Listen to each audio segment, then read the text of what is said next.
So I asked you guys earlier in the week to leave me some questions about Star Wars Outlaws. I have had hands-on time with the game last weekend, and today I'm going to be answering some of those questions to give you guys a better idea of how the game plays and essentially my thoughts on the game overall. Now, what I can also say is that I am currently reviewing Star Wars Outlaws, so that means I do have my hands on the game at the moment. I'm not allowed to talk about anything other than the section that I played in Sydney last weekend, but as of the 26th of August, essentially the time that the game goes live for the early access players, I will be putting out a full review of the game once that embargo drops on the 26th of August. So the answers in this video, I can only talk about what I experienced last weekend. And so without wasting any time, let's get into some of your questions. Now, I've got questions from a bunch of different places today. I've got some from the Patreon, I've got some from the Discord as well, and then some from a community post on YouTube. We're going to start off with the Patreon. There's two really good questions in here. Firstly, we have one from Saldair, which is a very, very big question. I'll pop that on screen for you guys so that you can read through that. But she's essentially asking about the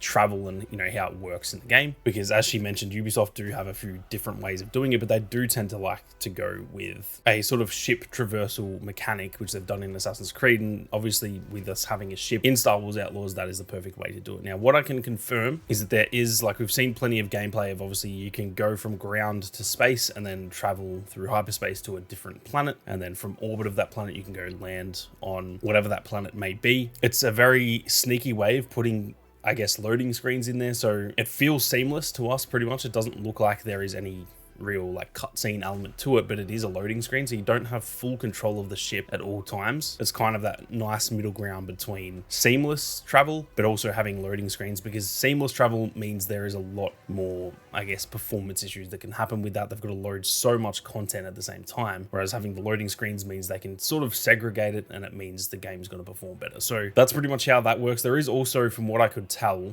fast travel on the planets themselves. I don't know how many fast travel points there were, but like on Tashara, which is where we played, there is the ability to like fast travel between points on that planet as well. I'm not too sure if you can just straight up fast travel from Tashara to Tatooine, for example. I don't know if you have to go into space to do that, so I can't really answer that for now, but that's a bit of an overview of how that travel mechanic works anyway. Now, lastly, for the Patreon, we also have a question here from Heath that says difficulty options. So from what I could tell, there seemed to be 4 different difficulties. I can't really remember the names of them, and I'm pretty sure the base difficulty was the second. So I think it was, for example, like easy, normal, hard, and then extra hard or something like that. I could be wrong on that because I only just briefly looked at the settings, so I'm not 100% sure, but as far as I can tell, there were 4 difficulty options, and the base one was essentially the second most difficult. And I'm not going to lie, I did actually die a few times in that playtest, so I don't know if that was just me being a bot or if the game is actually a little bit harder than I expected, but it wasn't just as simple as I expected. I thought with a Ubisoft shooter, this is going to be the type of game you probably don't even die once. But yeah, I already died multiple times in just a 90-minute playtest. Now, moving on to the Discord questions. The first question here was actually from my man Josh, who said, is it just me who thinks the plushie looks a little bit like Sammy? And I've just answered that one there to save you guys the time, so you can see my very well thought out answer for that one. Moving on to the next question though, from my man Bob. He said, what's your favorite aspect of the game as a whole, and what surprised you the most about it so far? And then a secondary question, what's your favorite mechanic? Now, to answer that bottom one first, I've got to say the reputation system to me feels,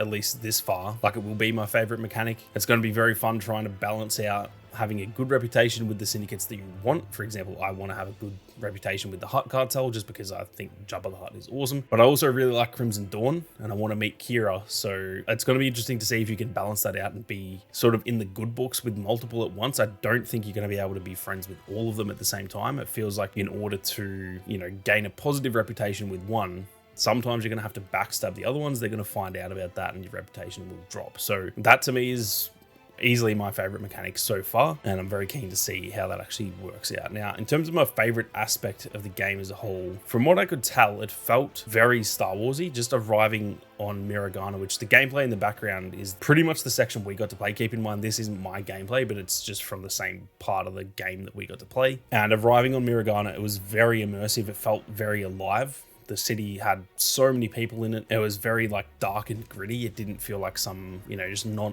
lived in planet. There's been a lot of games out there, even games from Ubisoft. You look at Watch Dogs, for example, that got roasted because the city just did not feel lived in. It felt like there was like 3 people walking around the streets. It did not feel like that in this. It felt very, very alive. And I'd say that kind of answers both of those questions, that it was one of my favorite aspects of my playtime, but also it's kind of what surprised me the most to it. I didn't really expect it to feel that alive, because Ubisoft does have a reputation of having sort of empty open worlds a lot of the time. So yeah, that was one thing that actually really surprised me, and it was very, very immersive from what I could tell. Now, finally moving on to the YouTube questions. I want to try and sort of rapid fire through these just because there is a lot of them and I want to get to all of them. The first one comes from what looks to be quite literally the entire alphabet, who says, what kind of abilities did you get to experience? Now, this part of the game that we played was very early, so I don't think we really had any abilities unlocked. What I did note though was in the menus, I looked at how you get abilities, and it's through this like expert system where you actually have to go and kind of do certain things for different experts, whether it's go and grab an item or actually go and do a little mission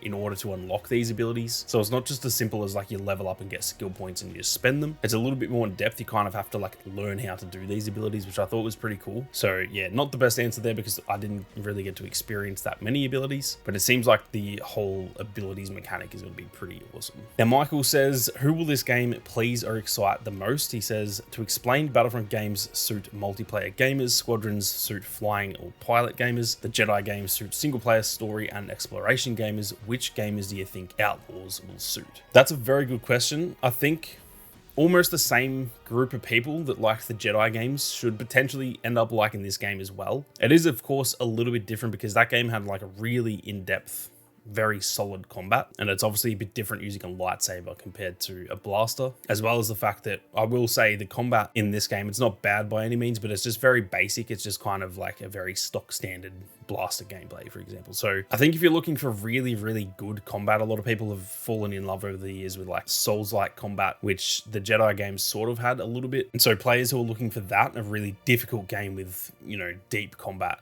this might not be the game for those players. That being said, what you said there about the Jedi games suit single player story and exploration gamers, both of those things still do relate to Star Wars Outlaws, especially exploration. It felt like the open world side of it's going to be really, really good. Even just on the way to Miragana, I was seeing a bunch of question marks popping up on the map with what will clearly be some sort of side quest or even just a little item you can find. And that was just Toshara. There's obviously Tatooine. There's 5 planets in the game. So it seems like there's going to be a lot of exploration to do. Anyone who likes open world games, I feel like this will be for those type of players. And I feel like anyone who likes Star Wars and open world games, this is going to be essentially your dream game. It might not live up to that, as in it might not be a 10 out of 10, but I think it's going to be that type of game. It's just going to be a typical open world type of game set in Star Wars, which is something that I think a lot of us have been kind of crying out for a long time now. Now, next up, the Galactic Cantina says, how's the music in game? Does it have the authentic feel from the OT, like what we got with Fallen Order and Survivor? Now, it's a little bit hard to tell because there wasn't too much music in the section we played. There was little bits with, like, I'm sure you guys have seen at this point, the chase scene where the players sort of getting to Miragana. There was music in that section and the menu music and stuff, obviously, but there wasn't too many big story beats that had like soundtrack playing in the background. So it's kind of hard to say. It did feel pretty authentic to the original trilogy. It felt very Star Warsy, but it also had this weird, weird's not the right word because that makes it sound bad. It was very, I really liked it. It had almost the type of music that you would expect in like a cyberpunk or something like that mixed with Star Wars. It was a really cool sound. The main menu music, for example, was like, yeah, it just felt almost as if it was out of cyberpunk, which might to some people sound stupid because this isn't cyberpunk, but it has that kind of like retro type of feel to it mixed with Star Wars, which I really like. Almost a little bit similar in ways to some of the solo music, but yeah, it does feel like its own thing. So it's kind of a mix of both. It does feel authentic to Star Wars, but also feels unique to itself as well. Now, the next question comes from Geeky Boy, and he says, did you get to see anything to do with the Trailblazer customization? I've read and heard you can change the color of the engine jets, etc. Was there anything in your playthrough that alludes to this? Now, I can confirm it does seem as though you can do that. We didn't have anything unlocked, so I can't tell you like what colors there are and stuff like that because it was, like I said, this was early in the game, so we just didn't have anything unlocked. From what I know of the Trailblazer customization, there is obviously the paint job that you can change. It did seem, I'm pretty sure it was the color of the engine. So like, for example, I'm pretty sure they are blue by default, similar to like the Falcon's engines are blue, but then it did seem like you could change the engine colors. Again, I didn't have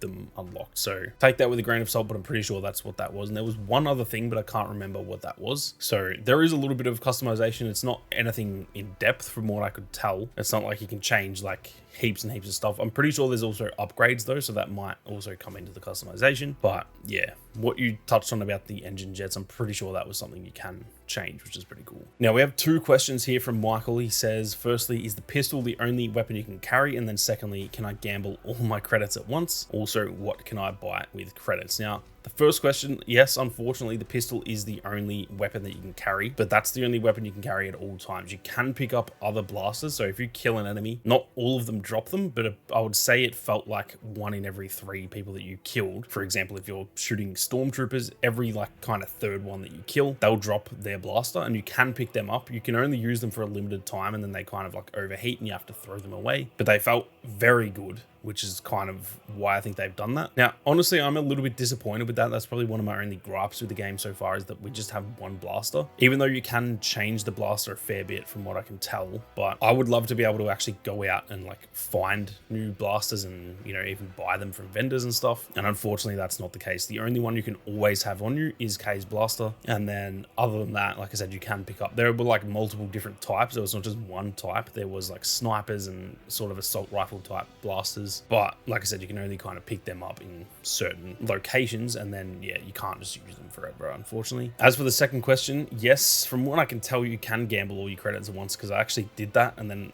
it came to a mission where I needed to buy something to get into a VIP area, and I didn't have the credits. So I'm pretty sure you can gamble all of your credits at once. Now, if you have like, I don't know, 10,000 credits, I don't know if you can put 10,000 on there. I didn't find in my playtime that there was anywhere that you could spend that much at once on gambling, but technically, yeah, if you've only got 50 credits, you can gamble literally everything that you own, and I can say that because I literally did it. As for what you can buy with credits, there seemed like there was a lot of stuff. You can buy certain like outfit type stuff, so different like vests and pants and all those sorts of things. I'm fairly sure you can buy upgrades for the blaster. I don't know if it's purchasing them or if you have to go and do something to like be able to upgrade them or not, but there seemed like there is a fair amount of stuff to upgrade, and therefore I'd imagine you can pay for it. It also seemed like you could buy like materials, which I assume will also be used for upgrading. There was a bunch of just like different types of steel and stuff like that that you could buy, and then I'm going to assume that will upgrade blaster and even maybe like your speeder and stuff as well. So there did seem like there was a fair amount of stuff you can buy with credits. Most of it was either like cosmetic stuff or stuff for upgrades. Even I think there was the ability to buy like Bacta vials and grenades and stuff to kind of restock your ammo, I guess. But that was really all I got to experience that early on in the game anyway. Now, the next question is from Starburbs, and he says, did you find any other shift tokens for Sabak? And if you did, what were they? We didn't in our time, but I did notice them because I've played a few games of Sabak. The shift tokens, for those who don't know, they're kind of like almost an extra little card you can play. It's not a card, it's an actual token, but it's almost like, I don't know a way to explain it, but it's almost like when you're playing Uno, you can put down like a reverse card and it's like almost a little rule change. There are some tokens you can play like that where it looks like you can make one other player pick up an extra token and stuff like that, or an extra chip. So there are definitely shift tokens in the game, but we didn't get to find any other ones. There was only, I think we started with 3, and they're probably just the base ones that you get. So yeah, unfortunately I can't answer that, but it seemed like there was a lot because I looked at the slots and it looked like there was like 20. So I don't know if that was actually legit or if you can just carry 20 with you. I'm not too sure, but I know you can definitely find more shift tokens, which is going to be pretty cool. I think we can kind of upgrade ourselves for playing Sabak, which is going to be awesome, especially for like high roller tables and stuff like that. Now, the last question here is from Caleb, and he says, how did the graphics look? And I have to say the graphics looked phenomenal. The graphics looked really, really good. I do have to kind of separate it into 2 portions though, because I've been saying this all along, and now that I've played the game, it does still feel the same. The environment graphics, as in like the landscapes and stuff, the buildings, even when it comes to like the Trailblazer, all of those things look really, really good. Flying around in the speeder on Toshara was like genuinely, I don't want to say mind-blowing because it's not groundbreaking levels of graphics. There are games out there that have pretty similar graphics, but I would say it's up there with some of the best graphics that I've seen so far when it comes to the environments. When it comes to the play models, I'm still a little bit disappointed. They don't look bad, but they just kind of look like PS4 era graphics for the actual character models of the players. That's a Ubisoft thing. I feel like that happens in every Ubisoft game ever, whether it's Assassin's Creed or even in the Avatar game now in Outlaws. It feels like there's just like a Ubisoft looking character model sort of style. I don't know how to explain that. If you guys have played a lot of Ubisoft games, you might know what I mean. They just don't look as crisp as a lot of games out there when you look at other games with really good graphics. You look at games like The Last of Us, for example, the play models in that game, they look borderline real at times, whereas in pretty much all Ubisoft games, and I can confirm it's kind of the same for this, they look like video game characters, if that makes sense. So they don't look bad. I don't look at the characters and go, oh damn, that looks terrible. It's just that the rest of the game looked, you know, really, really good, like up there as some of the best graphics I've seen, whereas the graphics for the player models still feel video gamey and still, I don't know if PS4 era is a bit harsh. I don't know if it was that bad. And realistically, you only see them really in cutscenes and stuff anyway, but it's just noticeably not as high quality as the environments, if that makes sense. But anyway, guys, that is it for all of the questions from you guys today. Hopefully that gives you guys a better look at what the game is going to play like. Like I said, as soon as the embargo drops for the review period, I will be putting out a fully in-depth review for the game, completely spoiler free. There will be no talking about spoilers for quite some time on this channel, and I'll make it very obvious when I'm about to talk about spoilers. So keep your eyes peeled for that. That will pretty much just be the next video on the channel. So be sure to subscribe with those notifications on if you do want to see that review, despite what a lot of people are saying about everyone who's been able to play the game early, saying that it's all, you know, paid for reviews by Ubisoft. That's not the case. If the game sucks once I've finished it, I will tell you guys it sucks. I don't get bought out. That's not how I work. From what I had played already, it feels pretty decent, but like I said, there will be a full-on review once that embargo drops. So keep your eyes peeled for that. But with that being said, thank you all very much for watching, and thank you guys all very much for the questions. You guys have a great day, and may the force be with you always.